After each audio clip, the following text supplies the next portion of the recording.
فیضان رمضان ہے یہ، فیضان رمضان۔ میسج ہے، ایک پیغام ہے کہ اس عمر میں بھی اگر آپ نے اب تک روزہ نہیں رکھا ہے تو کوشش کرے، اس لیے کہ حدیث پاک میں آتا ہے کہ پیارے آقا صلی اللہ علیہ وسلم ممبر پہ بیٹھے ہوئے تھے، ممبر پہ تشریف رکھے، جیسے یہ ممبر ہے نا، اس طرح کا ممبر بنا ہوا تھا، اور آمین کہتے ہیں، پھر آمین کہتے ہیں، پھر آمین کہتے ہیں، 3 مرتبہ آمین کہتے ہیں۔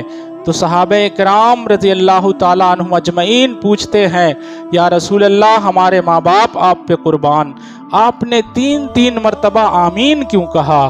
تو پیارے آقا صلی اللہ علیہ وسلم نے جواب دیا، غور سے سنیے گا، کہ پہلی مرتبہ جو میں نے آمین کہا وہ اس بات پر کہا کہ جبرائیل امین نے یہ کہا کہ اے پیارے آقا صلی اللہ علیہ وسلم، آپ کی امت پہ روزے فرض کیے گئے، اس کے باوجود بھی اگر کوئی آپ کی امت میں روزہ رکھ کر اپنے گناہ کو نہیں بخشواتا ہے تو ایسا شخص برباد ہو جائے۔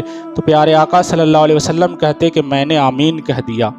اب اس سے بڑی اور بات کیا ہوگی کہ جبرائیل کہہ رہے ہیں کہ وہ شخص برباد ہو جائے جس کی زندگی میں رمضان آتا ہے لیکن وہ کوتاہی اور سستی کی وجہ سے روزہ نہیں رکھتا ہے اور اپنے گناہوں کو معاف نہیں کرواتا ہے، تو ایسا شخص برباد ہو جائے۔ یہ جبرائیل کہہ رہے ہیں، اور آمین کون کہہ رہا ہے؟ رسولوں کے سردار کہہ رہے ہیں۔ تو یہ دعا تو کبھی رد ہو نہیں سکتی، اللہ کی بارگاہ میں قبول ہی ہو جائے گی۔ تو پتہ کیا چلا کہ اگر ہم روزہ نہیں رکھتے، ہر چیز موجود ہونے کے باوجود بھی، طاقت صحت سب کچھ ہونے کے باوجود بھی، تو ہم گویا کہ برباد ہونے والوں میں ہو جائیں گے۔ دوسری مرتبہ جو آمین کہا تھا، حدیث کو پورا کر دیتا ہوں، پیارے آقا صلی اللہ علیہ وسلم فرماتے ہیں کہ جبرائیل نے کہا کہ جن کو ماں باپ کی خدمت کا موقع ملا اس کے باوجود بھی وہ اپنی ماں باپ کی خدمت نہ کر سکے، ایسا انسان بھی برباد ہو جائے۔ آقا نے آمین کہا تھا۔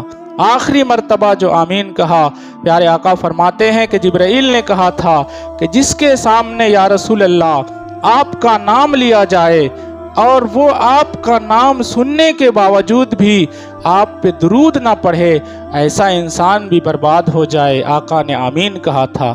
یعنی 3 باتیں اگر آپ کی زندگی میں ہیں تو اس پہ عمل کرنے کی کوشش کیجئے گا، ورنہ آپ کی زندگی میں تباہی ہی تباہی ہو سکتی ہے، اس لیے کہ حضور نے آمین کہا ہے اور جبرائیل نے دعا کی ہے۔ دوسری بات، حضرت سلیمان رضی اللہ تعالیٰ عنہ فرماتے ہیں کہ جب شعبان یعنی جو پچھلا مہینہ گزرا، وہ مہینہ آخری اپنے ایام میں ہوتا تھا، آخری دن ہوتے تھے شعبان کے، تو اس وقت پیارے نبی صلی اللہ علیہ وسلم فرماتے تھے کہ ایک مہینہ آ رہا ہے جس مہینے کے 3 حصے ہیں۔ پہلا حصہ اس کا رحمت کا ہے، پہلا عشرہ اس کا رحمت کا ہے، دوسرا حصہ اس کا مغفرت کا ہے، اور تیسرا حصہ اس کا جہنم سے آزادی کا ہے۔